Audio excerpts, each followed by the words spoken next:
नमस्कार। अगर आप हिमाचल प्रदेश विश्वविद्यालय से एलएलबी करना चाहते हो, वहाँ एडमिशन एलएलबी में लेना चाहते हो, तो ये वीडियो आपके लिए है। आपको बता दूं कि एचपीयू में एलएलबी में जो एडमिशन मिलता है वो एक एंट्रांस के बेस पे मिलता है। वह एचपीयू के डिपार्टमेंट ऑफ लॉ में एलएलबी की 180 सीटें हैं, जिसमें 170 जो सीटें हैं वो सब्सिडाइज है और 10 सीटें नॉन सब्सिडाइज है। तो आपका सब्सिडाइज सीटें हैं जो काफ़ी नॉमिनल रेट रहते हैं उसमें फ़ीस के, और जो आपकी नॉन सब्सिडाइज है इनमें आपको फुल पेमेंट करना होता है, जो काफ़ी ज़्यादा होता है सब्सिडाइज से। और इसी एंट्रांस के बेस पे आपका हिमाचल प्रदेश यूनिवर्सिटी का रीजनल सेंटर जो धर्मशाला में है, जहां एलएलबी की 60 सीटें हैं, जिनमें 30 are subsidized and 30 are non subsidized, उन पे भी एडमिशन इसी की मेरिट के बेस पे मिलता है। तो काफ़ी इंपॉर्टेंट हो जाता है इसमें मार्क्स लाना, अगर आप या हिमाचल प्रदेश यूनिवर्सिटी से लॉ करना चाहते हो या धर्मशाला हिमाचल प्रदेश यूनिवर्सिटी के रीजनल सेंटर से लॉ करना चाहते हो। और आपको बता दूं, जो हिमाचल प्रदेश यूनिवर्सिटी में हॉस्टल एलोकेट होते हैं वो भी मेरिट के बेस पे मिलते हैं। हर डिपार्टमेंट के लिए कुछ नंबर ऑफ सीट हॉस्टल की निकलती है, उसमें जो एडमिट होते हैं वो on the base of merit होते हैं, और सेम जो एंट्रांस है जिस पे हम अभी बात कर रहे हैं, इसी के बेस पे आपको वहाँ हॉस्टल में भी सीट्स मिलती है, रहने को मिलता है। आपको बता दूं, सबसे पहले जो एलएलबी का जो बेसिक क्राइटेरिया है, बैचलर डिग्री किसी भी स्ट्रीम में होनी चाहिए with 45% of marks. In case of SC ST there is relaxation, तो 40% marks plus a bachelor degree in any stream. उसके साथ बाकी यूनिवर्सिटियों में तो एज लिमिट नहीं है एलएलबी के लिए, पर एचपीयू में एज लिमिट भी है। 26 ईयर्स फॉर बॉयज़ और 28 years for girls for general candidate. In case of SC ST there is provision of relaxation. उनके साथ ही जो जॉब वगैरह कर रहे हैं, जो डिपार्टमेंट की ओर से एलएलबी का एंट्रांस निकालते हैं, उन्हें भी आपका एज रिलैक्सेशन मिल जाता है। तो जो ये एंट्रांस है ये 100 मार्क्स का होता है। It consist of 100 questions. हर एक क्वेश्चन 1 मार्क्स का होगा। तो इसमें मेनली 3 पार्ट में ये बटा हुआ होता है। पहला पार्ट होता है कॉन्स्टिट्यूशन पॉलिटी का, दूसरा पार्ट होता है जनरल नॉलेज का, तीसरा पार्ट होता है आपका इंग्लिश का। सबसे ज़्यादा वेटेज इसमें कॉन्स्टिट्यूशन के पार्ट की रहती है, जिसमें 40 मार्क्स होते हैं। उसके बाद जीके और इंग्लिश में बोथ आर ऑफ 30 मार्क्स, और 100 नंबर इस तरह पूरे हो जाते हैं। सबसे पहले बात करता हूँ कॉन्स्टिट्यूशन वाले पार्ट की। कॉन्स्टिट्यूशन जो है सबसे इसेंशियल इसका पार्ट है, बिकॉज जब आप एलएलबी परस्यू करेंगे तो इसमें आपको कॉन्स्टिट्यूशन के सब्जेक्ट आगे आएंगे, और एज अ लॉयर आपको कॉन्स्टिट्यूशन से अवगत होना बहुत ज़्यादा ज़रूरी है। आप अगर अभी किसी भी स्ट्रीम से ग्रेजुएशन कर रहे हो और आप एचपीयू में एडमिशन लेना चाहते हो, तो कॉन्स्टिट्यूशन जो है ये पढ़ना तो मस्ट है। तो मेरे हिसाब से इसको आपको टाइम देना चाहिए, और इसके लिए कोई बड़ी बुक, जैसे मैंने अपने केस में बात करूं, स्पेसिफिकली मैंने लक्ष्मीकांत पढ़ी थी।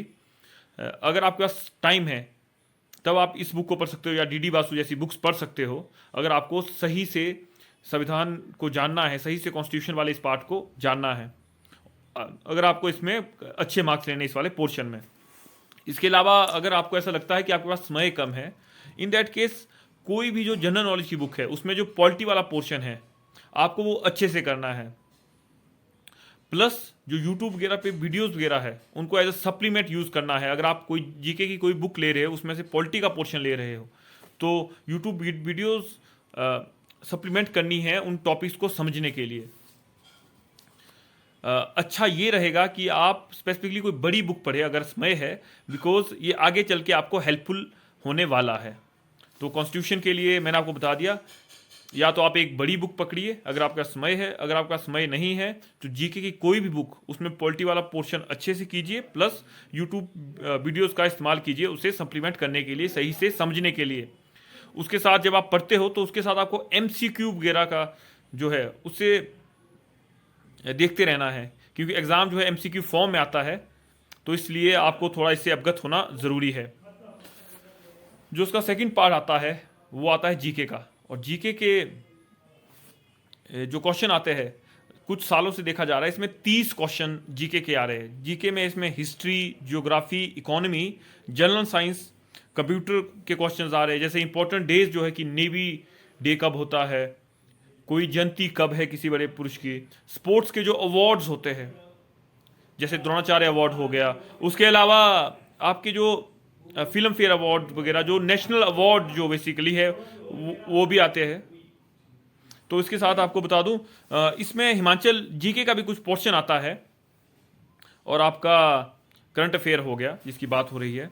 तो आपको बता दूं इसमें जो इस वाले पोर्शन के लिए आपको कोई भी जो जनरल नॉलेज की बुक है, जैसे लूसेंट हो गया जो हिमाचल में आजकल चल रही है, या तरुण गोयल की कोई जीके की बुक, या कोई भी आपको नियर बाई मार्केट से जो मिलती है जिसमें ओवरऑल जीके बताया गया है, उससे पढ़ के आप बड़े आराम से इसे निकाल सकते हो।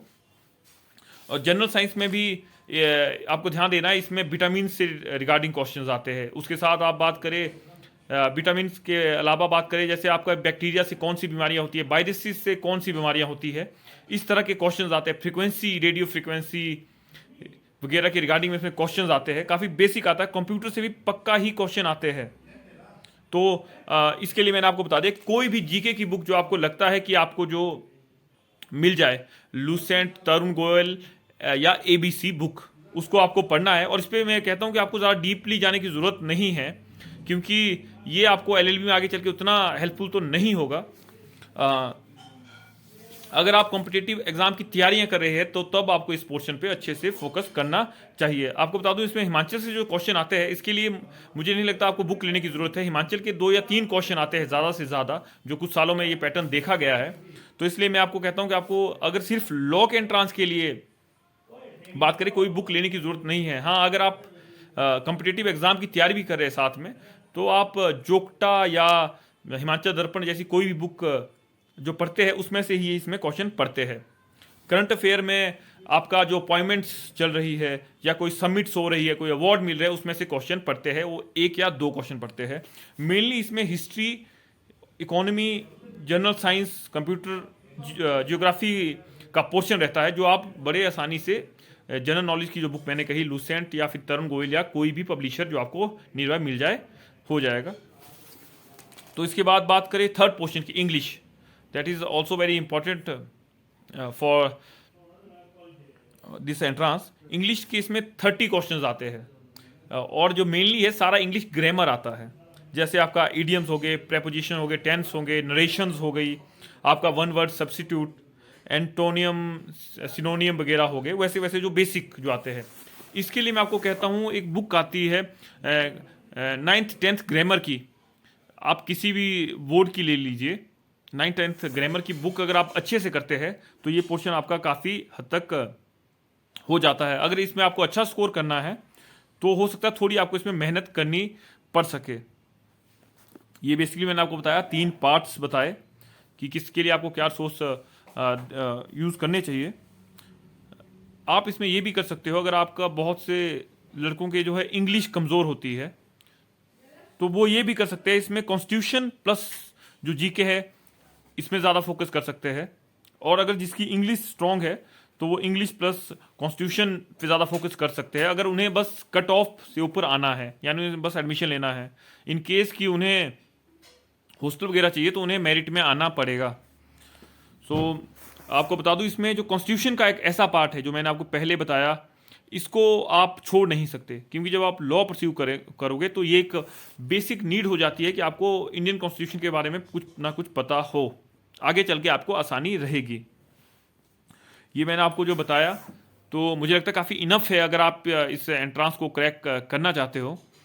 उसके साथ ही आप सबको मैं बता दूं, इंग्लिश जो है, बहुत से हमारे भाई परेशान हो जाते हैं कि इंग्लिश ग्रामर पढ़ना मुश्किल हो जाता है, इंग्लिश उन्हें समझ नहीं आती। तो उन्हें मैं बताऊं तो वो इसमें जैसे इडियम, एनोनिम, सिनोनियम, ये जो चीज़ें हैं, वन वर्ड सब्स्टिट्यूट, काफ़ी आसान रहती है, आप इन्हें ही पढ़ के जाए, हो सकता है। हाँ, आपको थोड़ी फिर जीके और कॉन्स्टिट्यूशन में इसमें थोड़ा जोर लगाना होगा।